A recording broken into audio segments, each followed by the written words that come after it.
মানে কি নবী দুনিয়ায় আঙ্গুল মোবারকের ইশারায় আকাশের চাঁদ দুই ভাগ করে ফেলাইছে সুবহানাল্লাহ। মানে কি বুঝতেছেন তো গজলটার ভিতরে কয়টা মুজিজা আছে? তোমার ক্ষমতা চলে আসমানে শুধু জমিনে নয়, তোমার ইশারায় মাগরিব থেকে উল্টা আসর হয়। মাগরিব থেকে উল্টা আসর হয়, সূর্য যায় ডুবে গেছে গা। মৌলা আলী রাদিয়াল্লাহু তাআলার জন্য আল্লাহর হাবিব সাল্লাল্লাহু আলাইহি ওয়াসাল্লাম আবার সূর্যকে ইশারা দিয়া আসর জাকাত এনে মৌলা আলীকে নামাজের জন্য সুযোগ করে দিয়েছে। সুবহানাল্লাহ। আর এই গজলগুলো যখন গাই, আপনারা কোন গান গাই অনেকে বুঝেন না, বুঝেননি। আর যেগুলো আমারে কয় আমি গান গাই এটা করি আসলে হেরা আমার মতো পারে না তো। আসল কথা এটা। এরা এইটাও তফসির তাহিরি করতে পারে না। এরা তো ভাই আসলে কি জানেন, এরা 2 ঘন্টার ভিতরে মাত্র 1.5 মিনিটের যে কাটছাট বক্তব্য আছে না, ওরা এইগুলাই শুনে মনে করে তাহিরি মানে পুরা ওয়াজি বুঝি ইতি করছে। অথচ ওয়াজের শুরু থেকে আমার 1 ঘন্টা পুরো একাডেমিক আলোচনা থাকে, এরপর আমি আনুষঙ্গিক আলোচনায় যাই। এরপর আয়াতের সাথে হাদিসের সাথে খুব সুন্দর নাতে রাসূল মিল আছে। আমি এটা খুব সুন্দর ফলো করেছি মাশাআল্লাহ। এই দেখছেন নি, আমি ওয়াজের শুরুতে বলছিলাম কোটি কোটি সুন্নি জনতার প্রেরণার বাতিঘর। এই যে দেখছেন নি, আমার বলতেছে আয়াত ঠিক আছে, হাদিস ঠিক আছে, আবার ওয়াজের আলোকে গজলও ঠিক আছে। এইটার নাম হলো প্রেরণা। এই কথাটার দ্বারা সামনে আরো অ্যাডভান্স হবে ইনশাআল্লাহ। কথা বলেন ঠিক না বেঠে? তোমার কষ্ট আছে আর এর ফান্টান দেন না হয়তো, হ্যাঁ এটা কই দিব, এটা কই দিব। তোমার ক্ষমতা চলে আসমানে শুধু জমিনে নয়, তোমার ইশারায় মাগরিব হতে উল্টা আসর হয়। তোমার মুজিজার কথা কি শেষ করিতে পারি, তোমার মুজিজার কথা কি শেষ করিতে পারি। খেজুর গাছের ডাল হয়ে যায় ধারালো তরবারি, আমরা নবীর ভিখারি, আমরা নবীর ভিখারি, আমরা কার ভিখারি, আমরা নবীর ভিখারি, আমরা কার ভিখারি, আমরা আমরা নবীর ভিখারি। ওগো নবী প্যারা নবী তোমারই দরবার। মদিনা গেছেন নি কেউ? আসেন এখানে? মদিনা গেছেন কেডা? এই যে মদিনা যাওয়ার পার্টি অনেক আছে মাশাআল্লাহ। মদিনার সুন্দর নিও বাজান, হ্যাঁ মদিনা বহুত সুন্দর। মদিনা দিকে যাওয়ার পথে গেছেন? মাশাআল্লাহ মদিনা অনেক সুন্দর। সব বলিব কিন্তু তোমায় বলতে পারি না, ঠিক কি না? মদিনা থেকে 130 কিলোমিটার দূরে হলো বদরের প্রান্তর, বুঝতে পারছেন? 80 মাইল, 80 মাইল না 80 মাইল। তাইলে যাওয়ার পথে একটা কূপ আছে, এই কূপের নাম হলো বীরে শেফা। কি বলছি কি বলছি, হ্যাঁ কি বলছি? বীরে শেফা। ওই যুদ্ধ থেকে ফেরার পথে, আমি পরের কথা আগে বলি কে লিগে মনে হয়ে গেছে এজন্য। তো ওই বীরে শেফার প্রান্তরে এসে সাহাবায়ে কেরাম খুবই তৃষ্ণার্ত। সাহাবায়ে কেরামের যখন পানির প্রয়োজন হলো, রাসূল পাক বললেন তোমরা এই কূপ থেকে পানি পান করো। এরপরে কূপ থেকে পানি নেওয়ার পরে সাহাবায়ে কেরাম বলেন ইয়া রাসূলুল্লাহ, এই কূপের পানি তো লবণাক্ত লাগে এবং তেমন টেস্ট লাগে না, কেমন কেমন জানে লাগে। আরেক riwayat আমি পাইছি যে সাহাবায়ে কেরাম এই দিক দিয়ে আসার পথে হয়তো তারা তৃষ্ণার কারণে এই কূপ থেকে পানি পান করতে পারে, এইজন্য কাফেররা শত্রুতামি করে সেখানের মধ্যে অনেক ধরনের মানে মৃত্যুবরণ যেন করে সেরকম উপাদান তারা মিশাই রাখছে, এবং পানির কালার চেঞ্জ হয়েছে, স্বাদ চেঞ্জ হয়েছে, এবং বিভিন্ন অনিষ্ট হওয়ার সম্ভাবনাময় ছিল। কিন্তু আল্লাহর হাবিব যখন ওই কূপের মধ্যে থুতু মুবারকটা দিলেন, সুবহানাল্লাহ কইতেন না? কি দিলেন, কি দিলেন?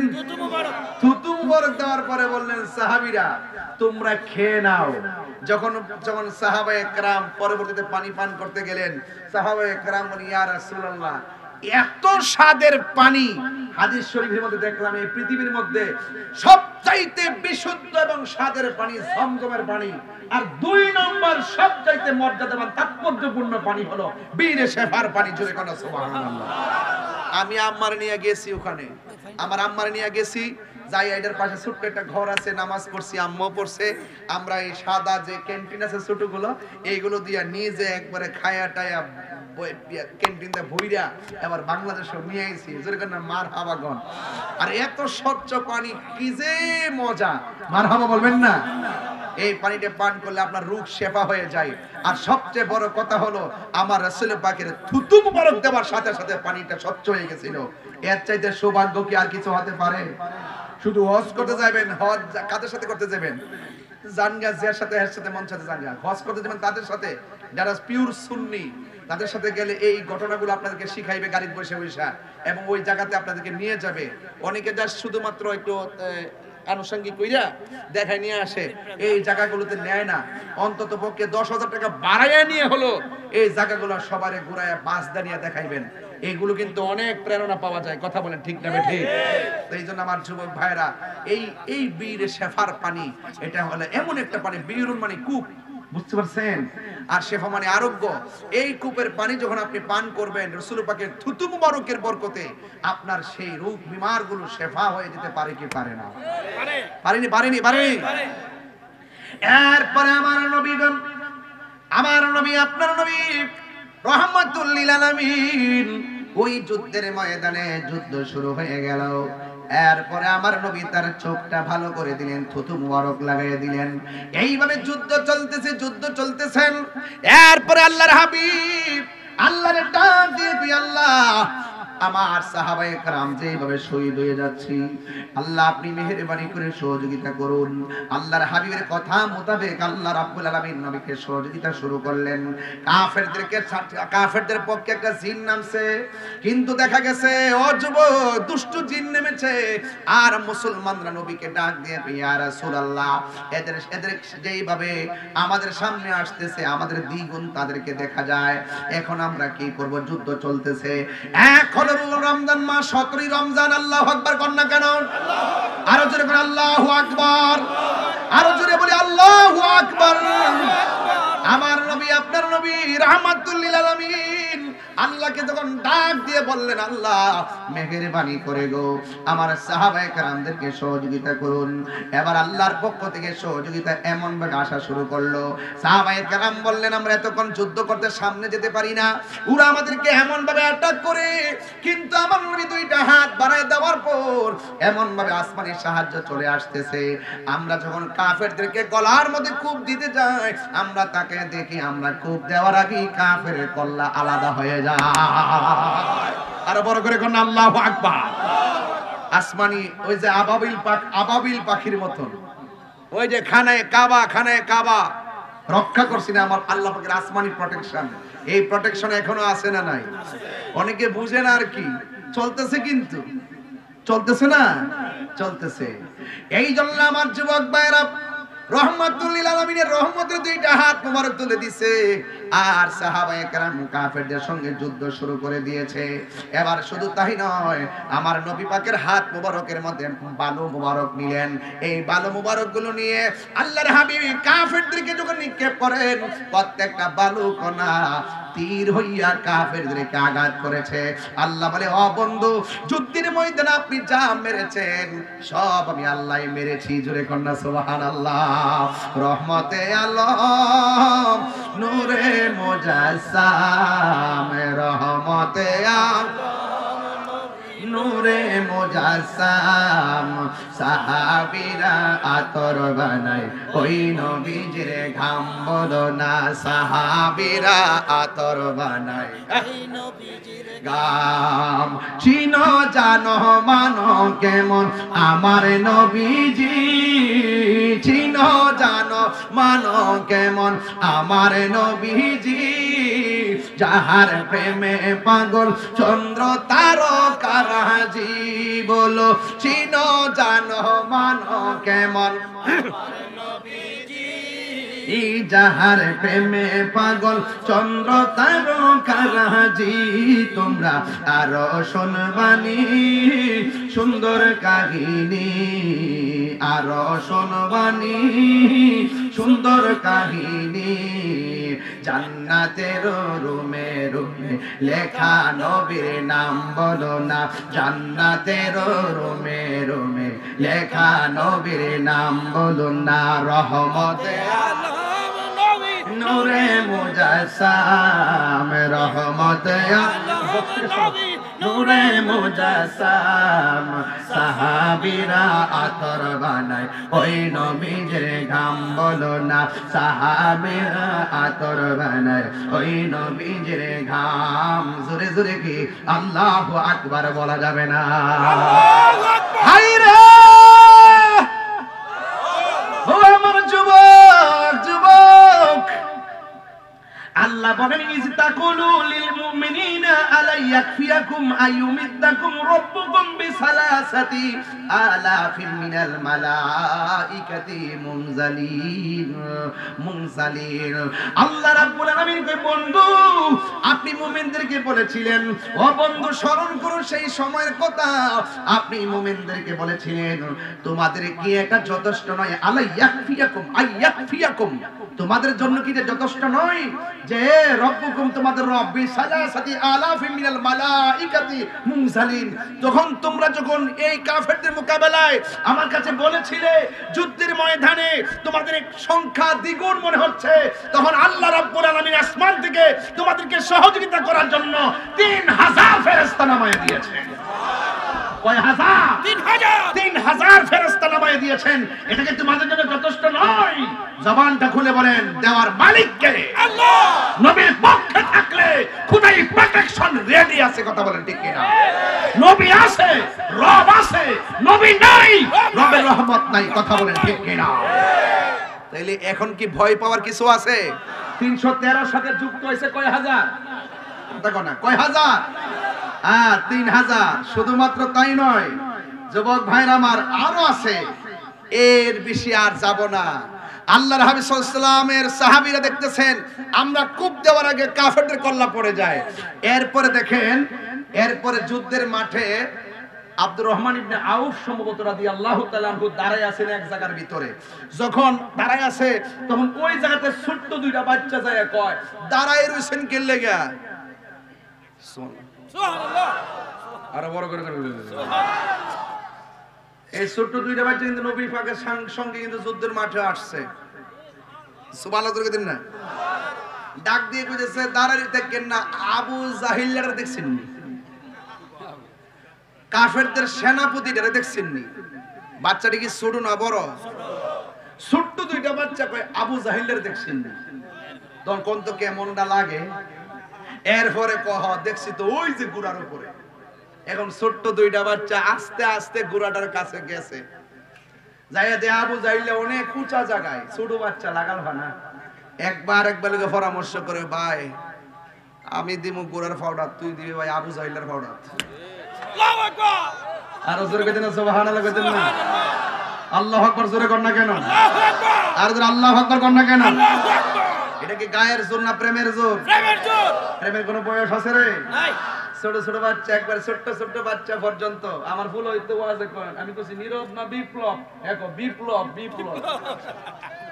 আল্লাহু আকবার কি দেখো বিপ্লব নীরব না বিপ্লব তুমি কে আমি কে সুন্নি কথা কোন ঠিক না বেঠে তো এই শিক্ষা লাইছে তো সুতরাং ছোট্ট বাচ্চা গেছে গুরের কাছে যাওয়ার পরে গুরার আডুডার মধ্যে আবু জাহিল তো এমনি ছায়াছে কইছে ওই বলাই দে ওই এমনে যা কিন্তু ছোট্ট দুইটা বাচ্চা যায় গুরার পাউডার মধ্যে কূপটা দিছে এমনে গোয়াওড়া মিক্সে গেল আর হেটা গিয়ে আমার আবু জাহিলের পাউডারের মধ্যে আবু জাহিল চিটপটাং হয়ে পড়ে গেছে যাইয়া বসছে বুকটার উপরে বইসা একদম সাইজ করতেছে ওই সাহাবী দৌড়ায় গেছে দুইজনের ছোট মানুষের কূপ না পরে তিনিও যায় একটু সহযোগিতা করলেন এই ছোট্ট দুইটা বাচ্চার কাছে অত্তবরা সেনাপতি ছোট্ট একটা মশার কামড়ের মধ্যে নমরুদ্দা ফেরাউনে ওই নীল নদের মাঝখানে দেখেন তো আল্লাহ পাক ইতিহাসটা তাকায় দেখেন তো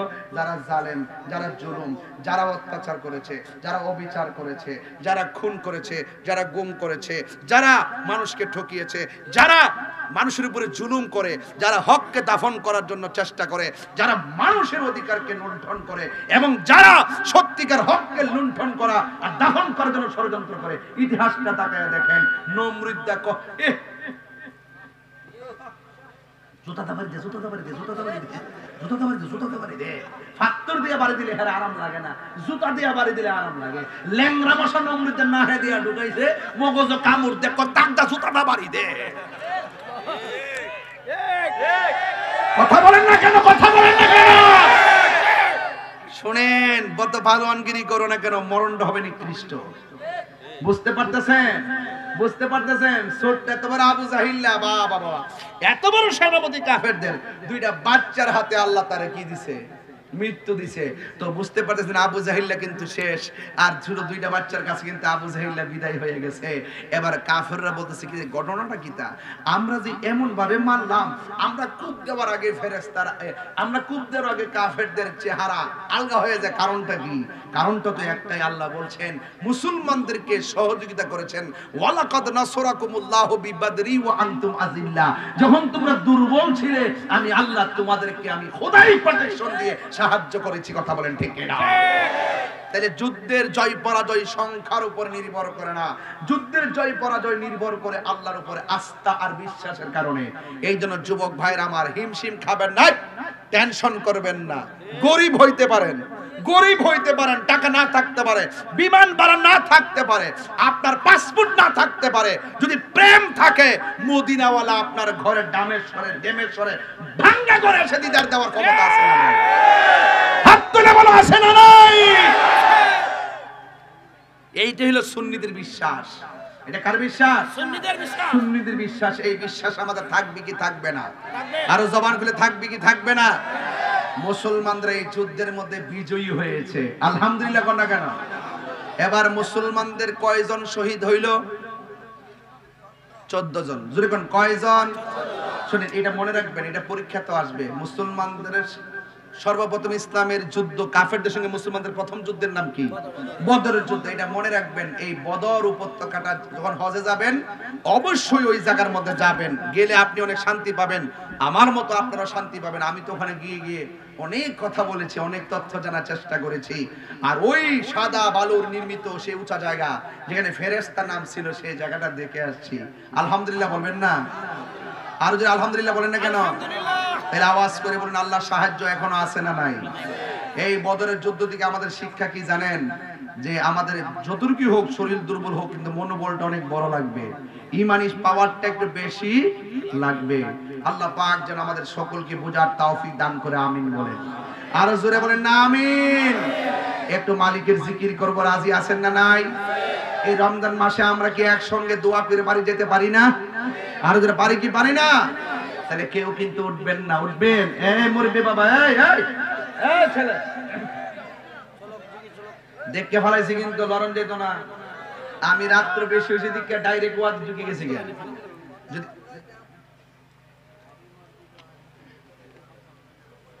রাখ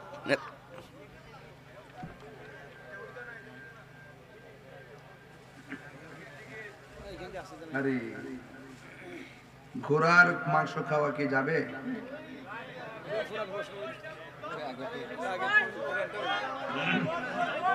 আচ্ছা, ঘোড়া ঘোড়া ঘোড়া ঘোড়ার গোশত আমি শুনছি, পত্রিকা পাইছি, গাজীপুর নাকি ঘোড়ার গোশত 450 টাকা কেজি বিক্রি হইতেছে। 250 তাহলে সস্তাই। আবার আজকে আবার শেষ রাইতে ফেসবুকে শুনতেছি যে রাত্রিবেলা ঘোড়া জব করে, সকালবেলা গরুর দামে ঘোড়ার গোশত বিক্রি করে। দেখছেন কি অবস্থা? কোন বাইরে কি তা কত কি তা ঘোড়ার গোশত কোন দিবনি? আচ্ছা, খাওয়া জায়েজ নাই। এটা ইমামে আযম আবু হানিফা রাহমাতুল্লাহ আলাইহি মাকরুহ তাহরিমে বলছেন না? হানাফিদের নির্ভরযোগ্য মতে এটা খাওয়া যাবে না, ঠিক আছে। আর এছাড়া এটা যুদ্ধের প্রতীক। রাসূল সাল্লাল্লাহু আলাইহি ওয়াসাল্লাম যুদ্ধের ময়দানে যতটুকু খাওয়ার কথা বলছিলেন, এটা অবস্থার আলোকে, প্রেক্ষাপটের আলোকে বলছিলেন। কিন্তু এটা ইমামে আযম আবু হানিফা রাহমাতুল্লাহ প্রেক্ষাপটের আলোকে অনেক কিছু প্রয়োজন বোধে অনেক কিছু খাওয়া জায়েজ আছে। এরপরও রাসূল করিম সাল্লাল্লাহু আলাইহি ওয়াসাল্লাম কিন্তু হাদিসে নিষেধ করছেন। নাহা রাসূলুল্লাহ সাল্লাল্লাহু আলাইহি ওয়াসাল্লাম আন লুহামিল খাইলে ওয়াল বিগাল ওয়াল হামির, গাদার গোশত এবং ঘোড়ার গোশত খাওয়াকে আল্লাহ রাব্বুল সাল্লাল্লাহু আলাইহি ওয়াসাল্লাম নিষেধ করেছেন। এই মর্মে হ্যাঁ বাহন। তো আমরা সার্বিক দিক চিন্তা ভাবনা করে এই সিদ্ধান্তে উপনীত হতে পারি যে ঘোড়ার গোশত খাওয়াটা মাকরুহে তাহরিমা। যদিও অন্যান্য ইমামগণ বিভিন্ন মতামত দিয়েছেন, কিন্তু আমাদের হানাফি মযহাব আমরা এটার উপর আমল করি এবং এটার উপর আপনারাও আমল করবেন। কথা কি বোঝাতে পেরেছি? আর কথা বোঝাতে পেরেছি? আল্লাহ যেন আমাদের সকলকে বোঝার কইতে প্রশ্ন দিয়ে দিয়েছে, আমি তো বুঝি রে আর মানুষ বুঝতে না সময় সাপেক্ষে দরকার না আমার দিছে না, আমি তো বুঝি না, তুই কম বুঝি তো। যাই হোক, অসুবিধা নাই, যেটা বলছি এটাই সঠিক। জি ভাই বুঝেছি না বেজার আছে? হ্যাঁ, যাই হোক ভাইরা আমার, আল্লাহ পাক যেন আমাদের সকলকে বুঝার তৌফিক দান করে, বলেন আমিন। এই কই পাগলা কই বাগে না? আচ্ছা আচ্ছা, জিকির হইতো না ইনশাআল্লাহ। জিকির করলে তো উঠতে যাবো, এই জন্য জিকির করি না। কে উঠবো? জিকির উঠার আগে রাখস না, বুঝছ না তো কিছু।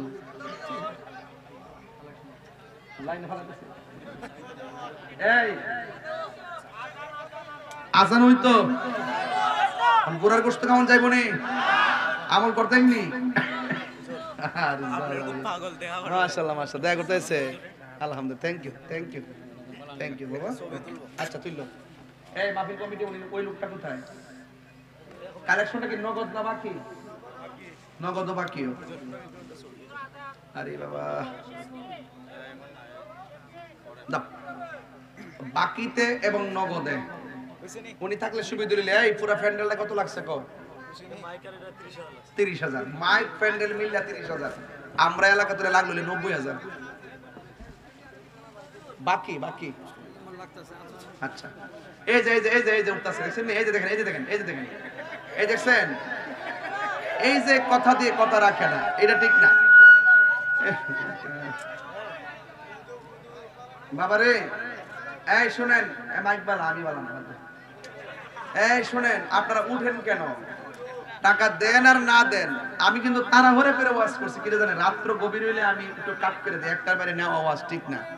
তো আপনাদের কাছে আমার অনুরোধ থাকবে, একটু জিকির হইতো তো ইনশাআল্লাহ। জিকির হইলে 30,000 টাকা লাগবো মাইক প্যান্ডেল বাবদ, দিদি তো। এই 30,000 টাকা আমার জন্য তোলা কোনো ব্যাপার না ইনশাআল্লাহ, যদি আপনারা দেন। যদি আপনারা না, আপনি খাইবেন এটা অসুবিধা না। আরেকটা লাগান চা।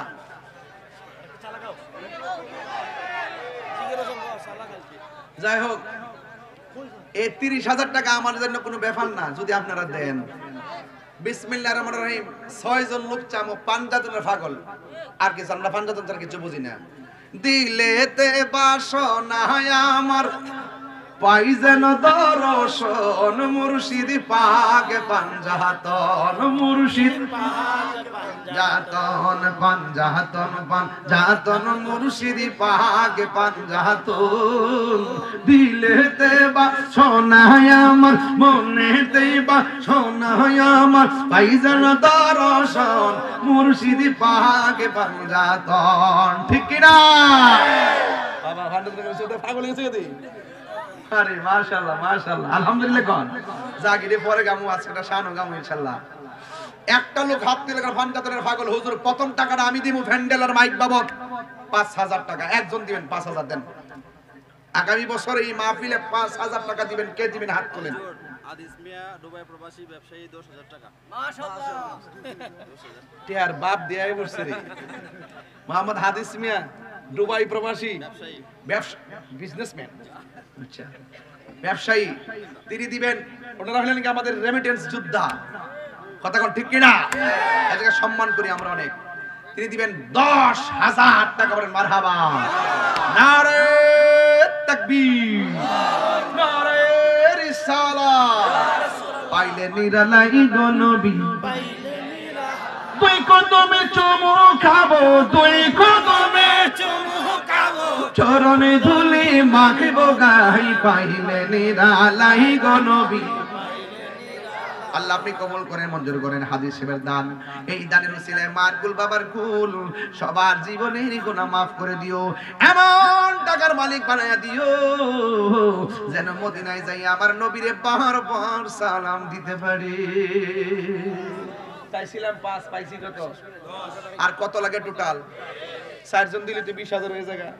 বিসমিল্লাহ। 4 খলিফার মহব্বতে আবু বকর, ওমর, ওসমান, আলী, এই 4 জনের মহব্বতে একজন লোক হাত তুলে কোন হুজুর আমি দিব 5,000 টাকা।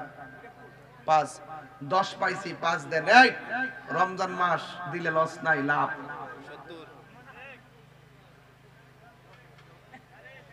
আরেকজন দেন 5,000 আব্বা আম্মা রুহের মাগফিরাতের জন্য। 1 বছর পরে দিবেন, দেখবেন 1 বছরের ভিতরে আপনার রিজিকের তালা আল্লাহ খুলে দিতে পারে। আল্লাহর দেওয়া সম্পদ নবীর মহব্বতের মাহফিলে দিবেন, কৃপণতার কোনো সুযোগ নাই। বখিল জান্নাতে যাবে না, এই জন্য কৃপণতা করবেন না। কে দিবেন? 5,000। হাদিস সাহেবের মধ্যে এমন, হাদিস সাহেবের এমন একটা ভাগ, এমন একটা আশিক থাকলে তো কাম হয়ে যাবে। ওই যে একজন দিব, ওই ওখান গেছে হ্যাঁ আমি কুড়ি দিত বিয়োগ নাকি দেখলেন আসলে এমন গেছে ইত্যা করতেন বেহুবটা।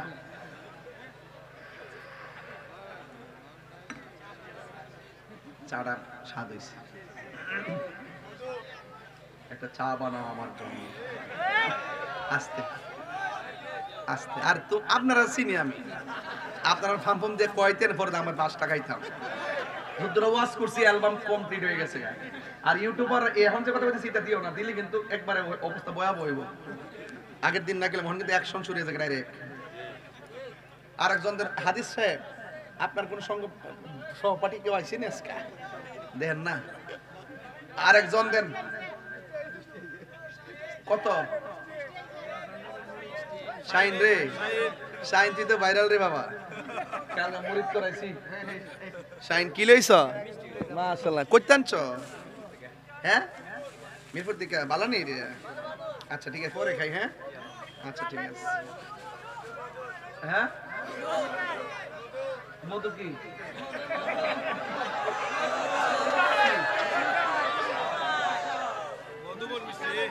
ও মধুবন না, বাংলা ফুডস, এই বেঙ্গল ফুডস। তোর কি পাগল নাকি আসলে মানে? আচ্ছা এই শুনেন, ওই যে পাইছি, নাম কি?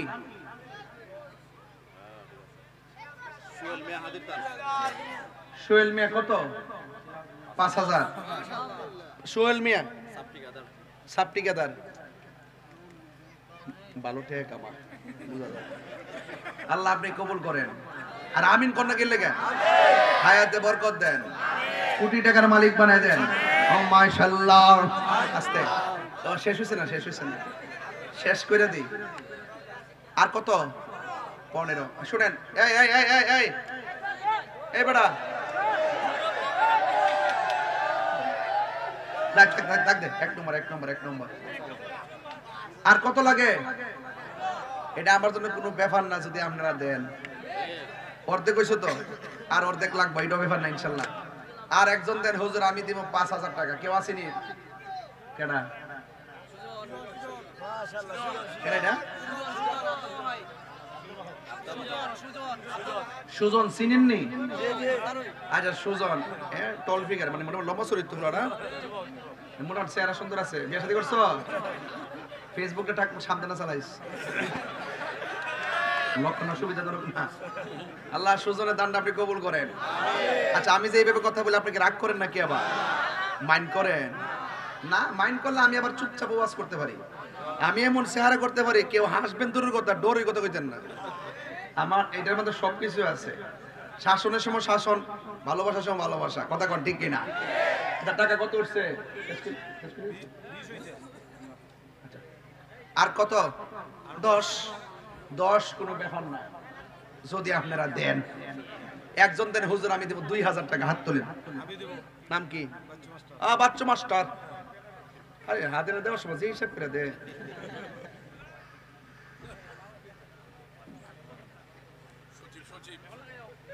ও আব্দুর রহমান আছে না, তা তো ডেট না যেত না আজকে।